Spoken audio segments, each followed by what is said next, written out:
శక్తుడైన దేవుడు మానవులందరినీ ఆయా కాలాల్లో ఆయా తరాల్లో ఈ భూమి మీద పుట్టించుకుంటూ వారి ద్వారా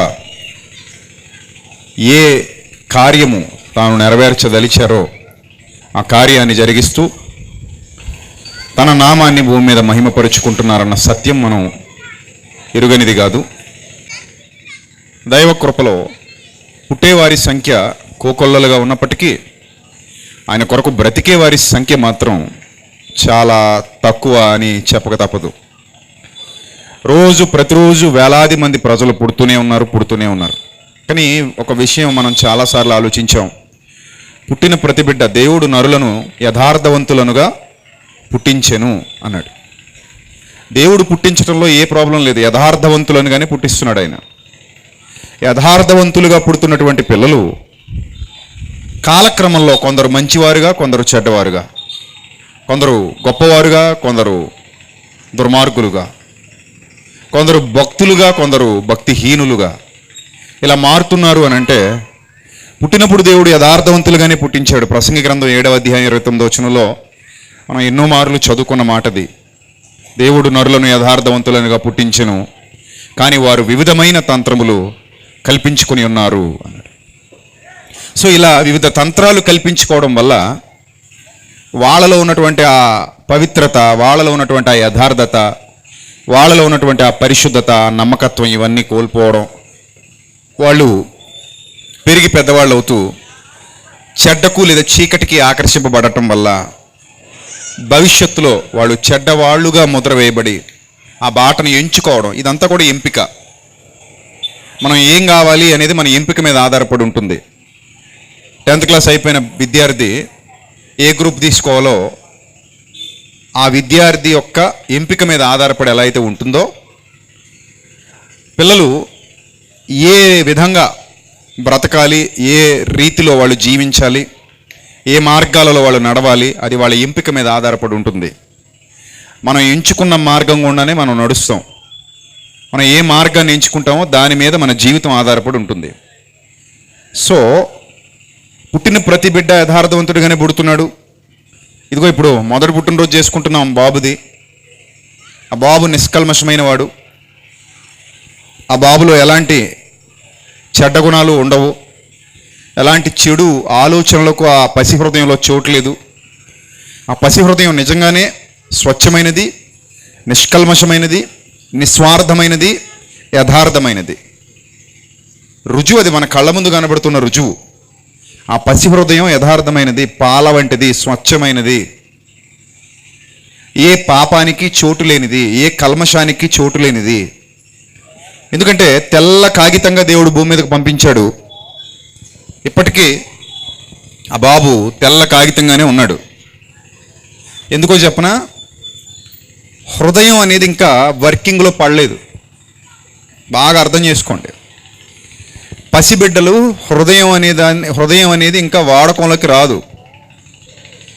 ఎప్పుడు హృదయం వాడకంలోకి వస్తుంది అంటే ఒక సమయం రావాలి. అందుకే ఊహ తెలిసిన తర్వాత అన్న పదం వాడతాం మనం. అర్థమైందా? చేతులు ఉంటాయి, ఎప్పుడు వాడుకలోకి వస్తాయి? పుట్టిన వెంటనే వాడుకలోకి వస్తాయి? ఇవి రావు, టైం పడుద్ది. అవి గట్టిపడాలి. గట్టిపడ్డాక ఒక టైం వచ్చాక అప్పుడు చెయ్యితో ఏదైనా లేపాలన్నా, ఏదైనా పట్టుకోవాలన్నా, ఏదైనా బరువు ఎత్తాలన్నా వాడకలో వస్తాయి. 5-6 ఏళ్ళు వచ్చినా కూడా ఈ చేతులకు ఇంకా శక్తి రాదు, బలం రాదు, కొట్టినా ఎవరికి తగలదు, బరువులు లేపలేరు కూడా. సో కొన్ని సంవత్సరాలు గడిచేసరికి, అంటే 10-12 సంవత్సరాలు వచ్చేసరికి చేతులకు కొద్దిగా శక్తి వస్తుంది.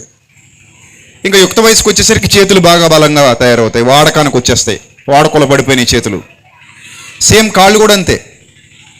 పుట్టిన వెంటనే ఏ బిడ్డైనా నిలబడగలడా? మీరు చెప్పండి. ఏ బిడ్డైనా పుట్టిన వెంటనే నిలబడగలడా? నిలబడలేడు. కనీసం పాకలేడు. క్రాలింగ్ అంటారు, పాకడం కింద. కనీసం పాకలేరు, నిలబడలేరు. నిలబడలేకపోవడానికి గల కారణం ఏంటంటే ఆ కాళ్ళు ఇంకా తోడుకోలేదు, పెరుగు తోడుకోలేదు అంటారు చూశారు. అలాగా కాళ్ళు ఇంకా ఏమవలేదు, బలపడలేదు, శక్తి రాలేదు ఇంకా కాళ్ళకి. ఆ చేతులకి శక్తి రాలేదు, ఆ కాళ్ళకే శక్తి రాలేదు. చేతులకి కాళ్ళకి శక్తి రావడానికి కొంత టైం పడుతుందా పట్టదా? చెప్పండి. పడుతుంది. వాళ్ళు పాకటానికి కొంత టైం పడుతుంది. మెల్లిగా చేతిలో భూమి మీద ఆంచుకొని లేవడం మొదలు పెడతారు. అలా లేస్తూ లేస్తూ పడిపోతుంటారు. మళ్ళీ మెల్లిగా ట్రై చేస్తుంటారు. ట్రై చేసి చివరికి పాకడం స్టార్ట్ చేస్తారు. ఆ తర్వాత గోడలు బల్లలు కుర్చీలు పట్టుకొని లేవడం స్టార్ట్ చేస్తారు. నిలబడడం స్టార్ట్ చేస్తారు. 2-3 అడుగులు వేసి పడిపోతుంటారు. మళ్ళీ లేస్తుంటారు. అలా నడవడం కొద్దిగా నేర్చుకుంటారు. కాళ్ళు శక్తి పుంజుకోవాలి అంటే పుట్టిన వెంటనే అన్ని అవయవాలు వర్కింగ్లో ఉండవు. రైట్? పుట్టిన వెంటనే శరీరంలోని అవయవాలన్నీ కూడా వెంటనే పని చెయ్యవు. Right? In the same way దానికి ఎలాగైతే కొంత టైం పడుతుందో మానవ హృదయం వాడుకలోనికి రావడానికి కూడా కొంత టైం పడుతుంది. నోట్ చేసి పెట్టుకోండి ఈ విషయాన్ని. మానవ హృదయం పుట్టిన వెంటనే యాక్టివేట్ అవ్వదు. ఆ పిల్లాడు వాడి హృదయం ఎప్పుడైతే ఈ సమాజాన్ని చూడటం మొదలు పెడుతుందో అప్పుడు ఈ సమాజంలో ఉన్న దానిని కన్జ్యూమ్ చేయడం ప్రారంభిస్తుంది. Get my point clearly. ఈ సమాజాన్ని ఎప్పుడైతే అబ్జర్వ్ చేయడం చూడడం మొదలు పెడతారో పిల్లలు, అప్పటి నుండి ఆ హృదయం ఈ సమాజంలో ఉన్న దానిని గ్రహించటం మొదలు పెడుతుంది. గ్రహించటం అంటే ఇక్కడున్న దానిని స్వీకరించటం, ఇక్కడున్న దానిని తీసుకోవటం మొదలు పెడుతుంది. అలా ఒక వ్యక్తి యొక్క హృదయం యాక్టివేట్ అయిన దగ్గర నుంచి కన్జ్యూమ్ చేయడం ప్రారంభమవుతుంది. సేమ్ మన శరీరం కూడా అంతే. 6 నెలల ఒక నియమం ఉంటుంది. ఒక ఈ శరీరానికి కూడా నియమం ఉంది. పుట్టిన వెంటనే ఏ పసిబిడ్డకి మనం అన్నం పెడతామా? ముద్ద చుట్టి మెల్లిగా పప్పు అన్నం కలిపి పెడతామా పుట్టిన బిడ్డకి? పెట్టకూడదు, పెట్టం. ఆ శరీరం యాక్టివేట్ అవ్వడానికి ఒక 6 నెలల కాలం పాలతో మెయింటైన్ చేస్తాం. Common sense. ఆ పాలుతో 6 నెలలు మెయింటైన్ చేసిన తర్వాత 6వ నెలలో మెల్లిగా చిన్నగా అన్నాన్ని ముట్టిస్తాం. మెల్లిగా అలవాటు చేస్తాం. అది కూడా మెత్తగా చేసి వాడికి తినిపిస్తారు. కొంతమంది అయితే ఫారెక్స్, సిరిలెక్ ఇలా అలవాటు చేస్తారు. ఫుడ్, బలమైన ఆహారం. అలా ఆ శరీరం దాన్ని జీర్ణించుకోవడానికి లేదా కన్జ్యూమ్ చేయడానికి లేదా దానికి అలవాటు పడడానికి కొంత సమయం అవసరం అవుతుంది. ఆ సమయంలోనే అది స్వీకరిస్తుంది. ఇన్ ద సేమ్ వే మన హృదయం ఎప్పుడు యాక్టివేట్ అయింది చూడండి. అందుకే మీరు ఒకసారి మీ చిన్నతనం గురించి చెప్పండి. 1వ సంవత్సరంలో మీ పుట్టినరోజు, మీ మొదటి పుట్టినరోజు జరగడం మీకు గుర్తుందా? ఎవరికైనా చెప్పండి. కూర్చున్న పెద్దవాళ్ళందరిని అడుగుతున్నాను. నా మొదటి పుట్టినరోజు నాకు గుర్తుందన్న వాళ్ళు చేతండి. గుర్తుందమ్మా నీకు? చేయిస్తున్నావు. ఎవరు గుర్తుండదు? నాకు గుర్తులేదు, మీకు గుర్తుండదు. ఇంపాసిబుల్. నా మొదటి పుట్టినరోజు అండి కడియంలో ఒక బుర్లంకలో సెంటర్లో ఇదిగో బుడగలు పెట్టేశారు, స్టేజ్ వేశారు, జనాలందరినీ పిలిచారు, బిర్యానీ పెట్టారు, మేకలు కోసారు, కోళ్ళు కోసారు అంటాడు. 10 ఏళ్ళు పోయాక అనరు. అది గుర్తుండదు. అసలు ఏం గుర్తుండదు. ఏం జరిగిందో కూడా తెలీదు. మొదటి పుట్టినరోజు ఎలా జరిగిందో కూడా అబ్బాయికి తెలీదు. అంటే దీన్ని బట్టి మీరు అందరూ బండగా అర్థం చేసుకోవాలి. మన హృదయం ఎప్పుడు యాక్టివేట్ అయ్యింది అని అంటే మొదటి సంవత్సరంలో మన యాక్టివేషన్ జరగలేదు. పోనీ 2వ పుట్టినరోజు గుర్తుందా మీకు? ఉందా? 5 ఏళ్ల వయస్సు దొరిలేంత వరకు ఏమి గుర్తుండవు. ఏవో చిన్నవి అక్కడక్కడ బండగా ఏదైనా ముద్రపడిపోతే అవి ఏమైనా ఒకవేళ గుర్తుకొస్తే రావాలేమో కానీ కంప్లీట్ పిక్చర్ అయితే మనకి ఏం కనబడదు. అసలు మన బ్రెయిన్కి కంప్లీట్ పిక్చర్ మన బ్రెయిన్కి ఏమీ తెలీదు. ఏమండి? సో దీన్ని బట్టి ఒక అంచనాకు మనం వస్తే చాలామంది పండితుల అభిప్రాయం ఏంటంటే 6 ఏళ్ల వయస్సు నుంచి హృదయం యాక్టివేట్ అవుతుంది అని చెప్తారు. ఎప్పటి నుంచి? 6 ఏళ్ల వయస్సు నుంచి. పోనీ ఇంకో సంవత్సరం పైకేసుకున్నా 7 ఏళ్ల వయస్సు అనుకోండి. అప్పటి నుంచి యాక్టివేట్ అయ్యి మొదలవుతుందట. పని చేయటం ప్రారంభిస్తుంది. అప్పటి నుంచి కన్జ్యూమ్ చేయడం మొదలవుతుంది. మంచి అయినా తీసేసుకుంటారు, చెడ్డ అయినా తీసేసుకుంటారు. నిన్న ఫేస్బుక్లో ఒక వీడియో ట్రోల్ అవుతుంది.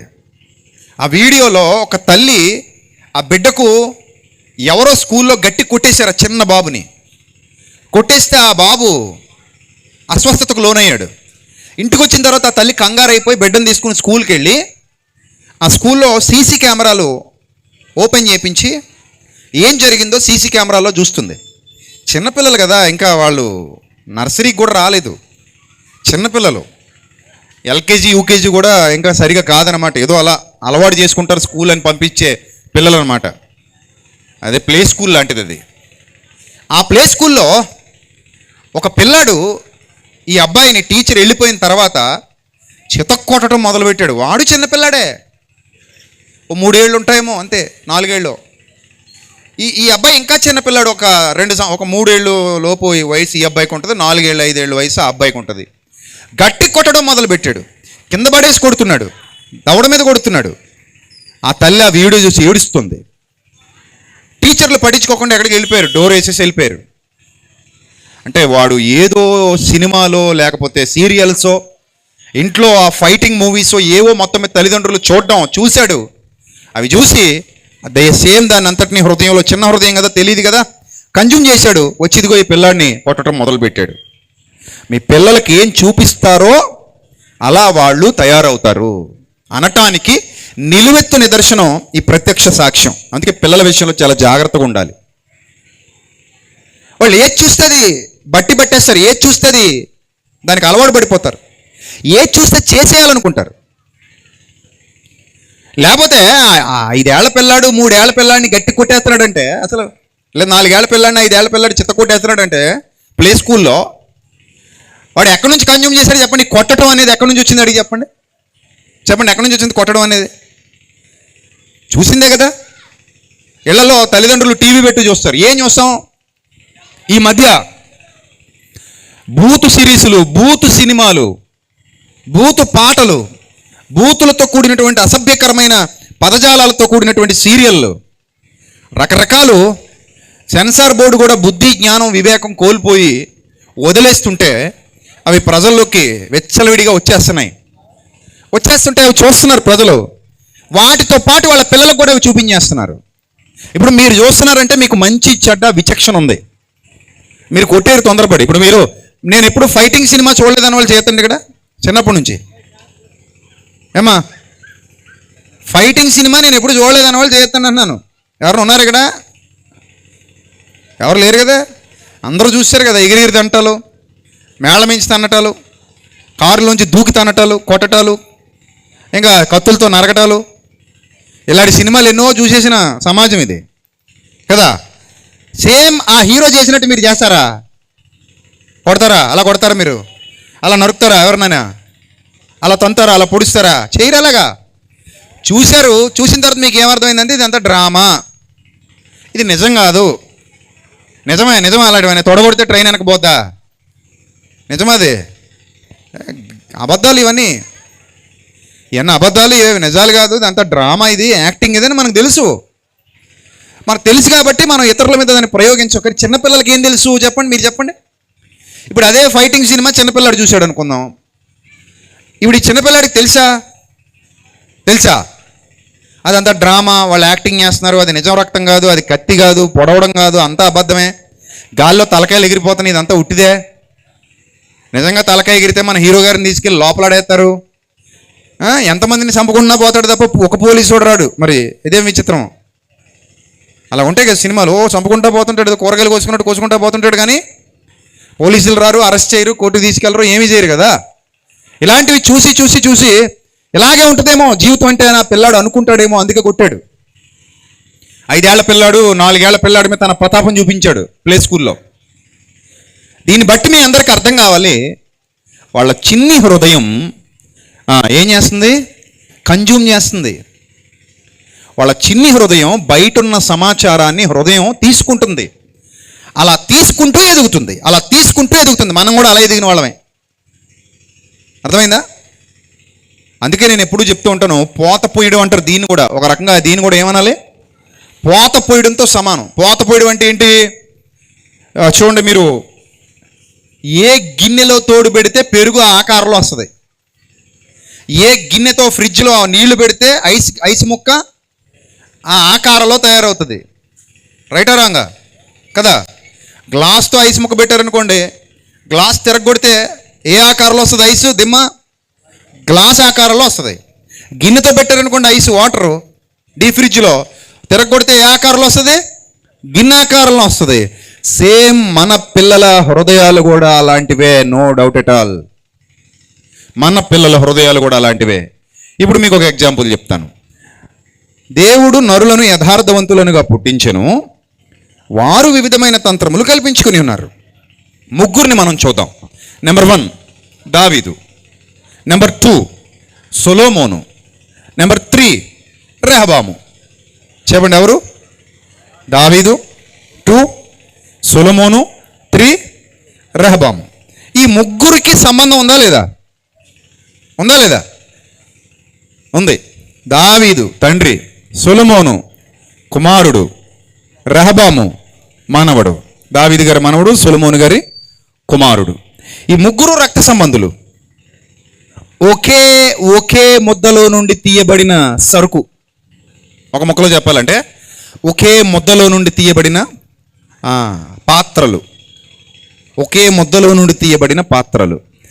ఒక పక్క దావీదుని పెట్టాం, మధ్యలో సొలొమోను ఉన్నాడు, ఒక పక్క రెహబాము ఉన్నాడు. దావీదు నా ఉద్దేశములన్నీ నెరవేర్చినవాడు, నా చిత్తమంతయు ఎరిగినవాడు, నా హృదయానుసారుడు. ఇవన్నీ దేవుడు దావీదుకి ఇచ్చినటువంటి కితాబులు, బిరుదులు. ఒక రకంగా చెప్పాలంటే ఆయనకిచ్చిన కాంప్లిమెంట్స్. దేవుడు దావీదుకి ఇచ్చినటువంటి కాంప్లిమెంట్స్. దావీదు చరిత్ర మనకు తెలుసు, ఆయన ఎలా చచ్చిపోయాడో మనకు తెలుసు, ఆయన బతుకు ఎలా సాగిందో తెలుసు, ఆయన చరిత్ర మనకంతా తెలుసు. రైట్, అది పక్కన పెట్టండి. నెక్స్ట్ సొలొమోను.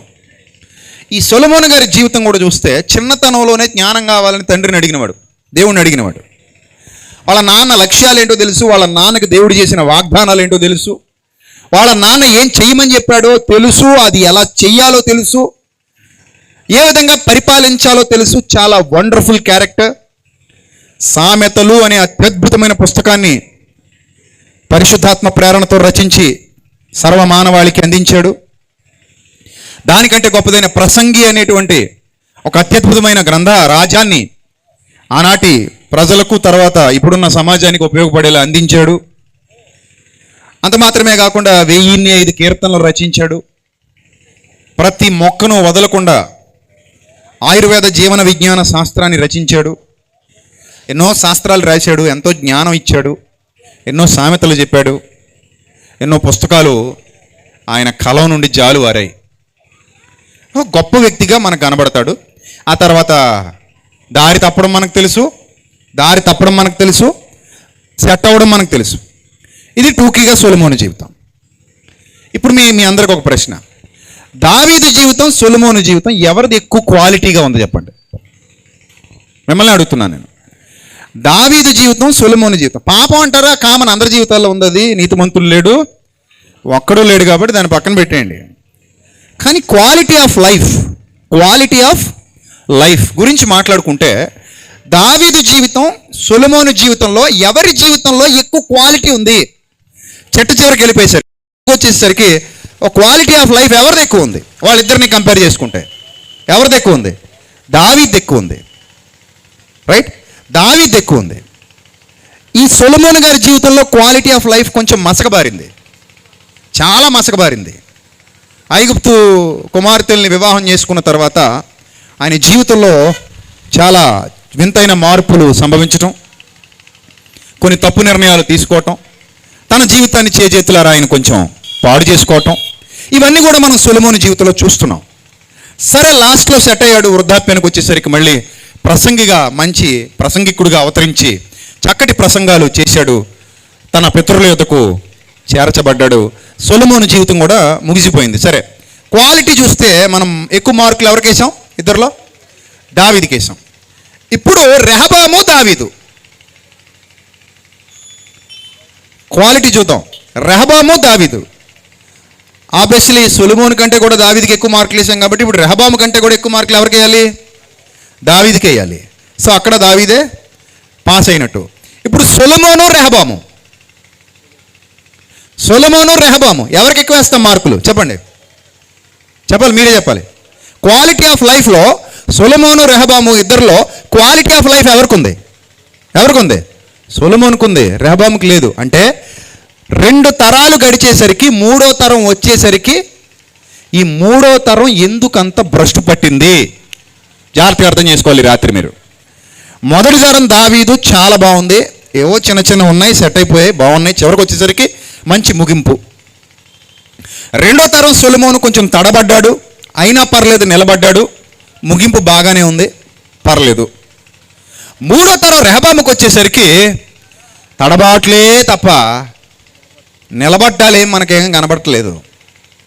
అసలు ఆయన జీవితంలో క్వాలిటీ అనేది మొత్తం ఏమైపోయినట్టు కనబడుతుంది. రెహబాము చరిత్ర చూస్తుంటే తగ్గిపోతుంది తగ్గిపోతుంది తగ్గిపోతుంది. ఆయన తండ్రి వంటి భక్తి లేదు, ఆయన తాత వంటి యథార్థత లేదు, ఆయన తాత లాంటి నమ్మకత్వం లేదు, తండ్రి లాంటి జ్ఞానం వివేకం కూడా లేదు.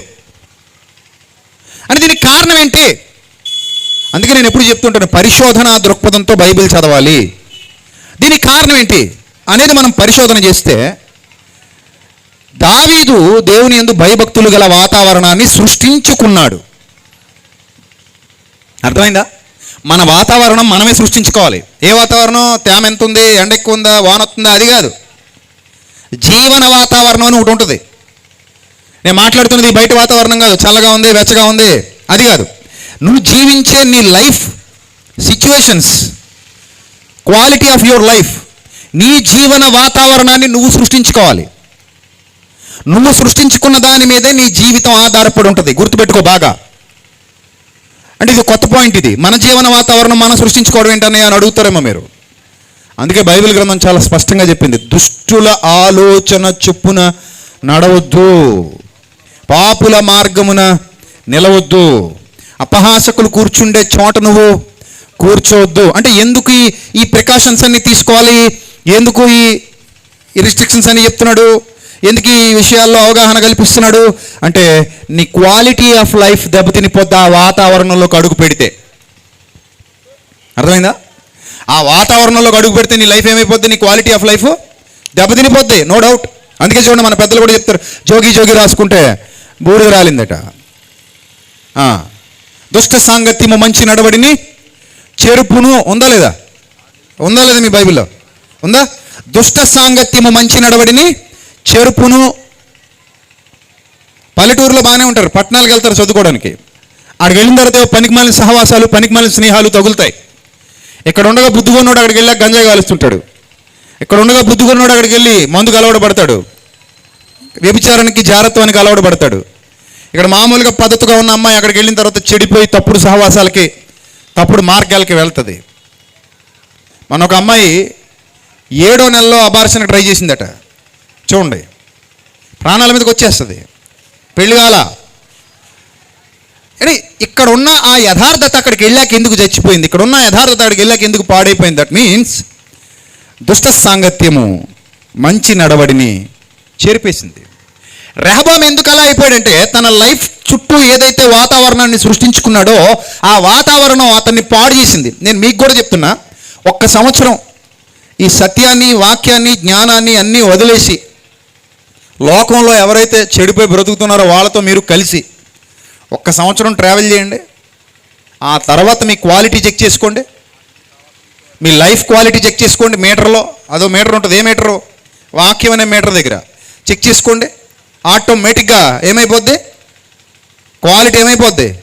తగ్గిపోద్ది, డౌన్ అయిపోద్ది. పాలల్లో నీళ్లు కలిపితే ఇదివరకు మీటరే చెక్ చేసేవారు. పాల స్వచ్ఛత చెక్ చేయడానికి లాక్టోమీటర్ అంటారు దాన్ని, లాక్టోమీటరేనా? అదే చెక్ చేశాడు. చెక్ చేస్తే ఏమైంది? మునిగిపోయిందా, తేలిపోయిందా? ఏమవ్వాలి? మునిగిపోతే ఇందులో సరుకు లేదురా అబ్బాయి అని అర్థం. తేలుతుందంటే రీడింగ్ పని చేస్తుంది రోజు అని అర్థం. మంచి రీడింగ్ వస్తే పాలు తీసుకుంటాడు, రీడింగ్ రాకపోతే పాలు తీసుకోడు కదా. అదే మిషన్తో చెక్ చేస్తుంటాడు. ఫ్యాట్ ఎక్కువ వచ్చిందంటే ఒక రేటు, ఫ్యాట్ లేదంటే ఒక రేటు.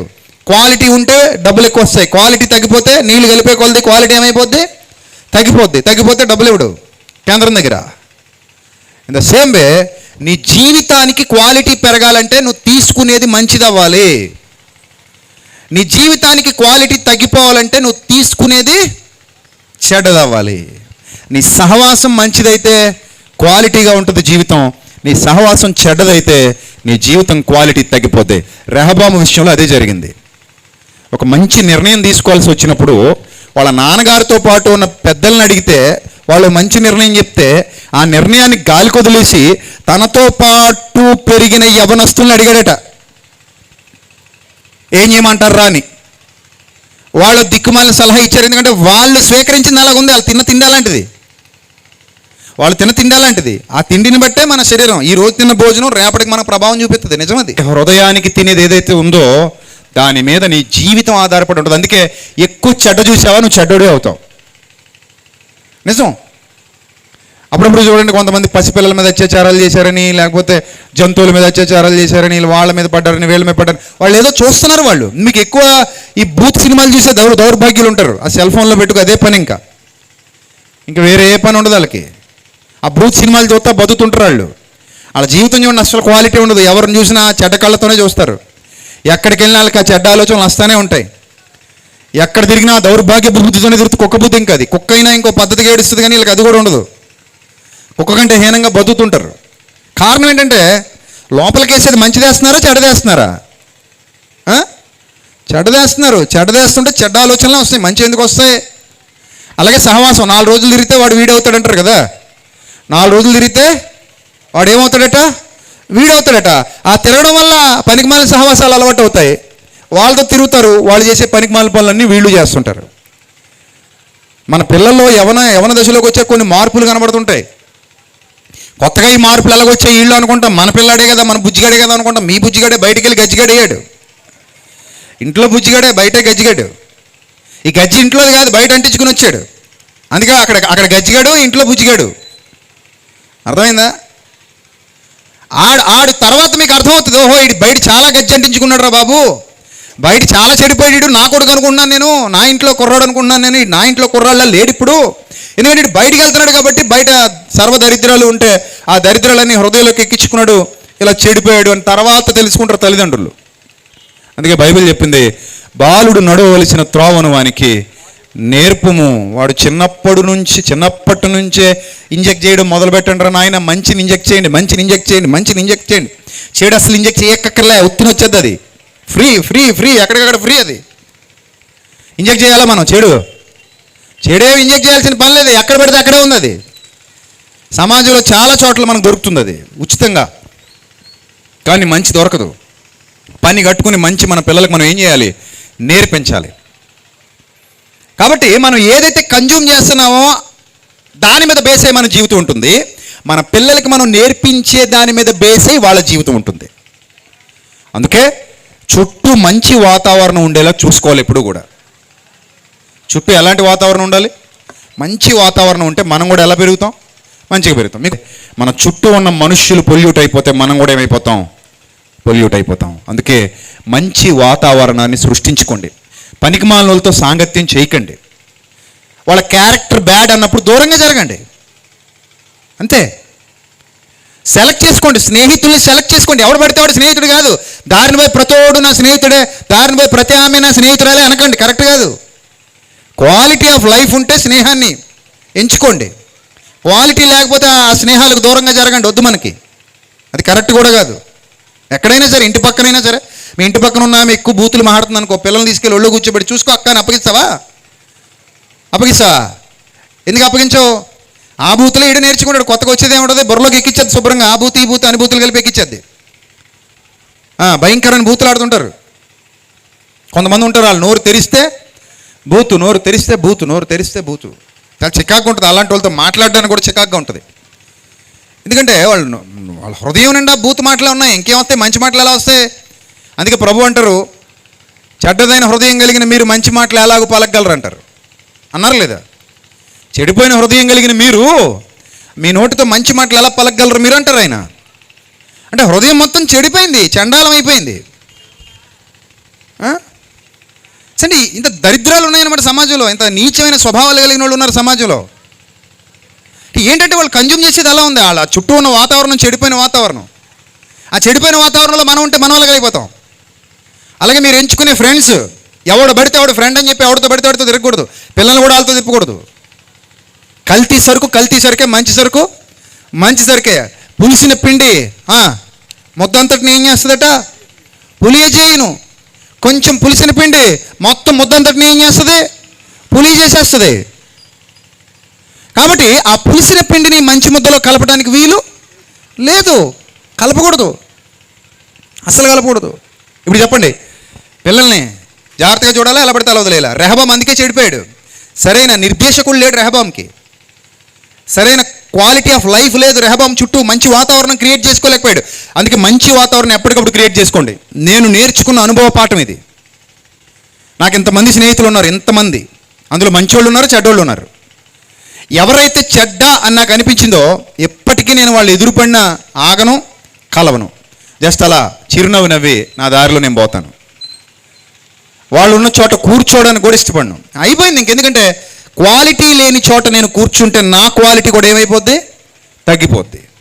సో అందుకే నా ఎంపికలో ఇప్పుడు నా స్నేహితుడు ఎలా ఉండాలి, నాకు ఓకే అయితే అతడితో స్నేహం చేస్తా. నాకు ఓకే కాకపోతే ఇంక స్నేహం చేయను. ఎందుకంటే అతని దగ్గర ఏ సుగుణాలు లేనప్పుడు అతనితో నేను స్నేహం చేయడం వల్ల నాకు ఎలాంటి ఉపయోగం లేదు, నేను పాడైపోతాను. సో అందుకే మంచి స్నేహాలు ఎంచుకోండి, మంచి వాతావరణాన్ని సృష్టించుకోండి, మంచి వాళ్ళతో సాంగత్యం చేయండి, ఎక్కువ మంచి వినండి, మంచి నేర్చుకోండి. ఇప్పటికే చెడిపోయిన హృదయాన్ని ఆ మంచిని లోపలికి పంపించడం ద్వారా కడగటం మొదలు పెట్టండి. అలా మెల్లిమెల్లిగా ఆ మంచి వాతావరణంలో వృద్ధి పొందడం ద్వారా మీలో ఉన్న ఆ చెడు క్రమేపేమవుతుంది? తగ్గుతూ పోద్ది. అలాగే మీరు ఏదైనా చూడాలనుకున్నప్పుడు మంచి ఎక్కువ చూడండి, చెడు చూడకండి. మీ చుట్టూ ఉన్న వాతావరణం మిమ్మల్ని మంచిగానో చెడుగానో తీర్చిదిద్దుతుంది. మన బతుకులు ఎలాగో తగలడ్డాయి, సరే సెట్ చేసుకుందాం. కనీసం పిల్లలైనా ఏం చేద్దాం చెప్పండి? ఏం చేద్దాం? బాగు చేద్దాం. మన పిల్లలకి ఎంత చెడు నేర్పిస్తే మన వంశాంకురాలు, మన కడుపును పుట్టిన బంగారాలు, ముత్యాలు నాశనం అయిపోతారు. వాళ్ళకి మంచి అన్నం పెట్టడం గొప్ప కాదు, మంచి విలువలు నేర్పించాలి. కడుపు నిండా మేపేసి దుర్నపోతుల్లా చేసేస్తాం పిల్లల్ని, అది గొప్ప? అది తొళ్ళగొట్టుకుపోతే కిలోమీటర్ నడితే అంతే. అలా చేస్తే అంతకుమించి నువ్వు సాధించింది ఏమి ఉండదు. ఏదైనా బరువు మోయాలంటే ఆయాసం అవుతుంది, ఊగిరి చేస్తుంటాడు. అంతకుమించి నువ్వు సాధించింది ఏమీ ఉండదు. మెట్లు ఎక్కలేడు, దిగలేడు. ఎందుకు? బాగా మేపేసావు. కొంతమంది పిల్లల్ని చూడండి, బాగా మేపేస్తారు. ఏం ఉపయోగం? అది కాదు గొప్ప. ఇక్కడ మేపు, ఎంత మేపుతావో. కడుపుకు పెట్టు కాదు నన్ను, కానీ ఇక్కడ పెట్టు ఎక్కువ. హృదయానికి ఎక్కువ పెట్టు, మంచి నేర్పించు, మంచి వాతావరణాన్ని సృష్టించు. నువ్వు మంచిగా ఉండు, వాడు మంచిగా ఉంటాడు. తల్లి చేలో మేస్తే దూడ గట్టున మేస్తుంది అంటారు మన పెద్దలు.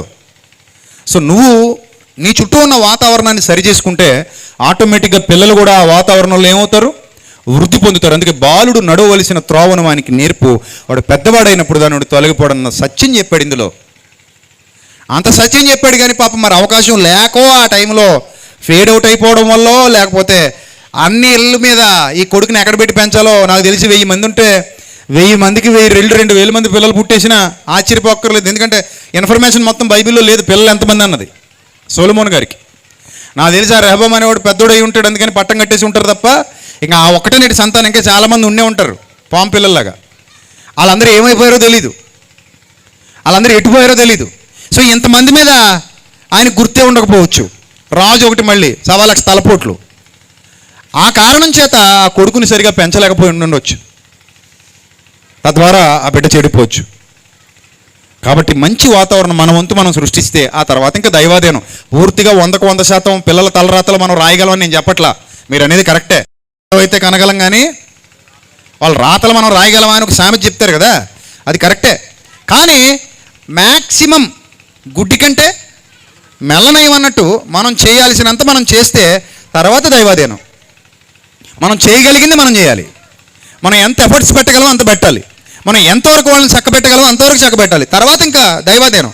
వాడు కొంచెం పెద్దోడైన తర్వాత కాలేజీకి వెళ్ళిపోతాడు, స్కూల్కి వెళ్ళిపోతాడు, మన చేతిలో ఉండడు. అక్కడికి వెళ్ళిన తర్వాత వాడి జీవితం వాడు డిసైడ్ చేసుకుంటాడు. ఆ స్నేహాల మీద ఆధారపడి ఉంటుంది జీవితం.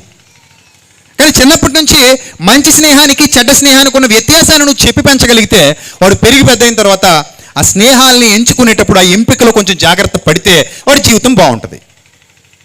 కాబట్టి గ్రాండ్గా పిల్లలకు పుట్టినరోజులు చేసామా, జనాలందరం పిలిచి భోజనాలు పెట్టామా, దీనికంటే కూడా ఆ పిల్లల్ని ఎంత గ్రాండ్గా పెంచామా అనేది మనకి ఎక్కువ ఘనతను తీసుకొస్తుంది.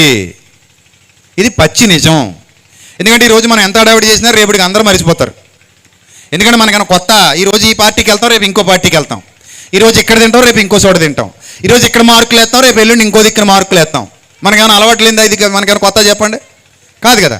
ఓ 2 రోజులు గుర్తుపెట్టుకుంటారు, తర్వాత అందరూ మర్చిపోతారు. ఆ ఫోటోలు చూసుకుని నువ్వు గుర్తుపెట్టుకోవాలి తప్ప ఆల్బమ్ తిరగేసుకుంటును జనాలకేం గుర్తుండి సావదు ఇది అంతాను. మనోడు బలి చేశాడు, ప్రోగ్రాం అదరగొడిశాడు, భోజనం బలి పెట్టాడు, బాబా పుట్టినరోజు అదరగొడిశాడని 2 రోజులు చెప్పుకుంటారు, తర్వాత అందరూ మర్చిపోతారు, ఎవడు గుర్తుండి సావదు. కానీ పిల్లాడు ప్రయోజకుడైతే జీవితాంతం చెప్పుకుంటారు. అర్థమైందా? వాడు ప్రయోజకుడు అయ్యే విధంగా మనం ఆ పిల్లాన్ని పెంచగలగాలి. ఈ మాటలు కేవలం ఈ కుటుంబానికే కాదు సుమా, మన అందరికీ, ఇంక్లూడింగ్ మీ ఆల్సో. ఎందుకంటే నాకు కొడుకున్నాడుగా. సో నాతో కలిపి మీ అందరికీ ఈ మాటలు వర్తిస్తాయి. మన అందరం కూడా ఈ విషయంలో జాగ్రత్త వహించాలి. చెప్పే నేను, వింటున్న మీరు, మనందరం కూడా ఈ బోధ మీకెంతో నాకు అంతే, చెప్పే నాకు కూడా వర్తిస్తుంది. ఏదో తప్పిపోయినని కాదు, నేను తప్పించుకున్నానని కాదు. సో కాబట్టి మంచి నిర్ణయాలు తీసుకుందాం, మంచిగా పిల్లల్ని పెంచుదాం, భవిష్యత్తులో చక్కటి తరాన్ని మనమే సృష్టిద్దాం, వాక్యపు వాతావరణంలో, జ్ఞానపు వాతావరణంలో వాళ్ళని పెంచుదాం. అలాంటి మంచి స్థితిలో మీరు అందరూ ఉండాలని కోరుకుంటున్నాను. నా మాటలు